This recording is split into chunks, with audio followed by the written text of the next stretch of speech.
ঝিনুকের ভেতর লুকিয়ে থাকে যেমন মতি, ঝিনুকের ভেতর লুকিয়ে থাকে যেমন মতি, কালমা শাহাদাতে আছে আল্লাহর জ্যোতি, কালমা শাহাদাতে আছে আল্লাহর জ্যোতি। সুবহানাল্লাহ পড়েন। এই জ্যোতি যার হৃদয় একবার টাচ করে তার জন্য জান্নাতকে খুলে দেয় কে? এজন্য এই সূরা পড়লে নাস্তিকরা নাস্তিক থাকবে না। নাস্তিকদের জন্য এখানে আল্লাহ মেডিসিন দিয়েছেন, কিছু ডোজ দিয়েছেন। আলহামদুলিল্লাহ পড়েন। এই সূরা থেকে আমরা কিছু সময় কথা শুনবো। শুনতে রাজি আছেন তো? সূরার নাম চিল্লায় বলেন কি নাম?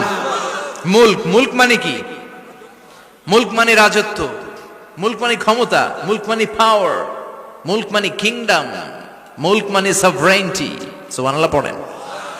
রব্বুল আলামিন বলেন তাবারাকাল্লাযী বিয়াদিহিল মুলকু ওয়া হুয়া আলা কুল্লি শাইইন কাদির। সুমহান সেই সত্তা